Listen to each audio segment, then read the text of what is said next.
Sir నమస్కారం sir. నమస్తే అండి.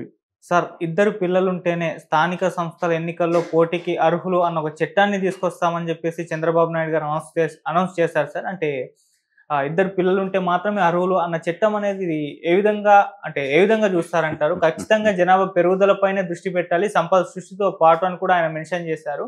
ఇప్పుడు జనాభా అంటే ఇండియాలో బాగానే ఉంది గదా! ఇప్పుడు ఎందుకు ఈ ప్రత్యేకంగా జనాభా పెరుగుదలపైన దృష్టి పెట్టాలని చంద్రబాబు నాయుడు గారు అన్నారు? దీనికి ఏమన్నా ప్రత్యేకమైన కారణం ఉంటుందా? మరి ఆయన తీసుకున్న ఈ నిర్ణయం పైన మీ ఒపీనియన్ ఏంటి సార్? అంటే జనాభా పెరుగుదల ఉంది.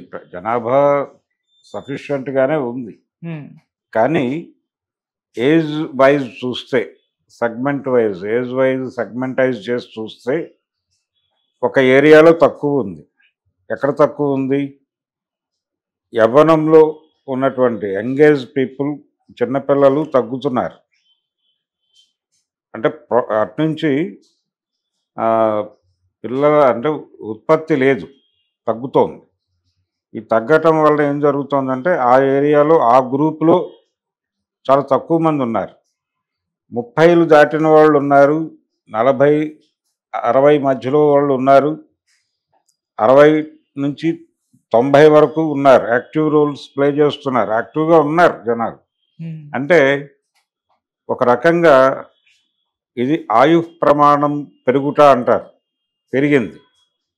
పెరగటం వలన గతంలో ఎలా ఉండేది, 60 అనేది క్లోజింగ్ డేట్గా ఉండేది. కానీ ఇప్పుడు 70 తర్వాత మాత్రమే వృద్ధాప్యం అంటున్నారు. 70 to 80 మధ్యలో వృద్ధాప్యం అనేటువంటి ఒక అభిప్రాయం నడుస్తోంది. ఇప్పటికీ వాళ్ళు పనిచేస్తున్నారు, యాక్టివ్గానే ఉంటున్నారు. ఇది కీలకంగా మారిపోయింది. ఇది కాదు కదా, ప్రోగ్రెస్లోకి వెళ్ళాలంటే యంగ్ బ్లడ్ రావాలి కదా, దానికి అవకాశం లేకుండా పోతోంది. ఈ ఏరియాలో స్ట్రాంగ్గా ఉంది, కానీ ఆ ఏరియాలో వీక్ అవడానికి కారణం ఏమిటి అంటే రకరకాల రీజన్స్ ఉన్నాయి. రకరకాల రీజన్స్లో ఒకటి వివాహ వ్యవస్థ, దాని తాలూకా వైఫల్యాలు, అలాగే పెళ్ళిళ్ళలో జరుగుతున్నటువంటి అంటే పిల్లలు కనటము, వాళ్ళ పోషణకు సంబంధించి ఎలా వ్యవహరించాలి అనే దానికి సంబంధించినటువంటి గందరగోళాలు అనేకం కంట్రిబ్యూట్ చేసి విడిపోతున్న వాళ్ళ సంఖ్య ఎక్కువ ఉంది. అలాగే కలిసి లివింగ్ టుగెదర్లు ఇవన్నీ నడిచిపోతున్నాయి. ఎక్కడా కూడా పిల్లల్ని కనటం అనేది గతంలో లాగా లేదు. వాతావరణం, రెస్పాన్సిబిలిటీ ఎవరు తీసుకోవాలి, ఇలాంటి అనేక ప్రశ్నలు ముందుకు వచ్చేస్తున్నాయి. అంటే మారిన సమాజం తాలూకా ఇన్ఫ్లుయెన్స్ వలన అక్కడ బర్త్ లేదు, అక్కడ డెవలప్మెంట్ లేదు. దీంతో అక్కడ వాక్యూమ్ ఉంది. ఆ వాక్యూమ్ని ఫిల్ చేయకపోతే చాలా సెక్టార్లు ఇబ్బందుల్లో పడతాయి. ఉదాహరణకి ఎడ్యుకేషన్ గురించి మాట్లాడాడు ఆయన, చంద్రబాబు గారు. ఎడ్యుకేషనల్ సెక్టార్లో పరిస్థితి బాగాలేదు అన్నాడు. ఎందుకు బాగాలేదు అన్నాడంటే, ఇప్పుడు అనేక కార్పొరేట్ స్కూళ్ళకి వ్యాపారం అభివృద్ధి చెందాలంటే పిల్లలు కావాలి కదా, పిల్లల్ని కని వాళ్ళ కోసం కనాలి, వాళ్ళ కోసం డబ్బులు సంపాదించాలి, వాళ్ళ కోసం కట్టాలి.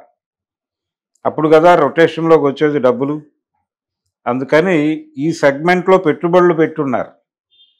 ఇప్పుడు ఏ ఏజ్ గ్రూప్లో అయితే తక్కువ మంది ఉన్నారో ఆ ఏరియాలో పెట్టుబడులు పెట్టున్న వాళ్ళ పరిస్థితులు ఏమిటి అనేది ప్రశ్న. అందుకని మీరు పిల్లల్ని కనండి అంటున్నాడు ఆయన. పిల్లల్ని కంటే ఇప్పుడు ఇంతకుముందు చంద్రబాబు నాయుడు గారు గతంలో ఉమ్మడి రాష్ట్రానికి ముఖ్యమంత్రిగా ఉన్న 95 ఆ టైంలో 95 నుంచి ఆయన రూల్ చేసినటువంటి 2003 వరకు ఆయన ఒక నినాదం ఇచ్చాడు, మేమిద్దరం మాకొక్కరు అనే నినాదం చంద్రబాబు నాయుడు గారి క్రియేషనే. ఓకే, అప్పటికి అది నడిచింది. ఇప్పుడు ఆ ఏరియాలో వాక్యూమ్ ఉండటంతో ఇక్కడేమో ఖర్చు ఉంటుంది, ఇక్కడ ఒక బిజినెస్ నడుస్తుంది, ఏది ఓల్డ్ ఏజ్లో. అక్కడ హాస్పిటల్స్, ఆ వ్యాపారం నడుస్తుంది. ఇంకో చోట ఇంకొక వ్యాపారం, పబ్బులు వ్యవహారం ఇంకొక సెగ్మెంట్లో నడుస్తుంది, ఇంకొక సెగ్మెంట్లో ఇంకో బిజినెస్ నడుస్తుంది. ఇక్కడ జనం లేరు. ఆ సెగ్మెంట్లో జనం లేకపోతే చాలా సెక్టార్లలో క్రైసిస్ మొదలవుతుంది. దాన్ని హ్యాండిల్ చేయటం గవర్నమెంట్కి ఇబ్బంది అవుతుంది. అందుకని ఆయన ఇంకొక మాట అన్నాడు, సంపద సృష్టించడంతో పాటు ఆ సంపద పంచటానికి పిల్లలు ఉండాలి కదా అని.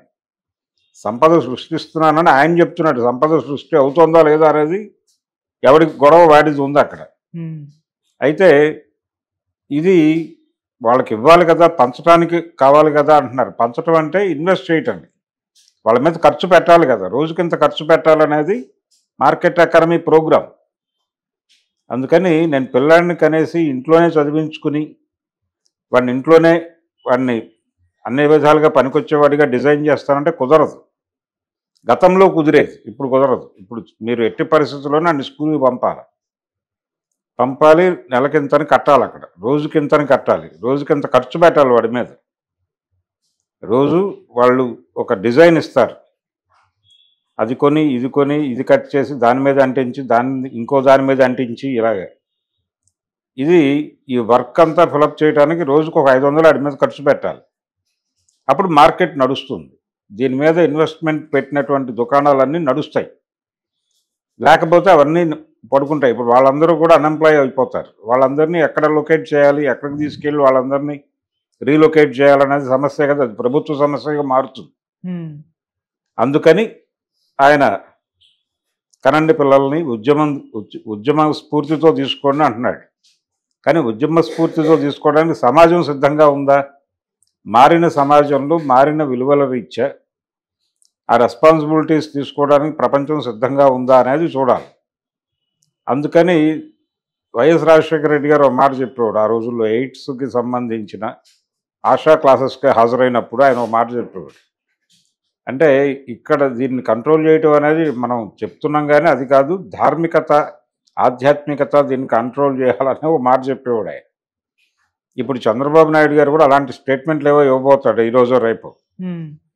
అంటే మనం టువర్డ్స్ ధర్మము, టువర్డ్స్ సనాతనము ఇవన్నీ అలవర్చుకోవాల్సిన అవసరం ఉంది అనేసి ఈ విలువల్ని అంటే ఈ చెదిరిపోతున్న విలువల్ని తిరిగి నిలబెట్టే ప్రయత్నం ఏదో చేస్తే అదొక క్రైసిస్ మొదలవుతుంది సమాజంలో. అదన్నీ ఆయన ఆలోచించడం లేదు.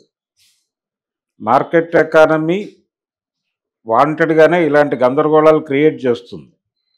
ఆ క్రియేట్ చేసిన సందర్భంలో ఎలా ట్రావెల్ అవ్వాలి అనేది అర్థం కాక గందరగోళం ఏర్పడుతుంది.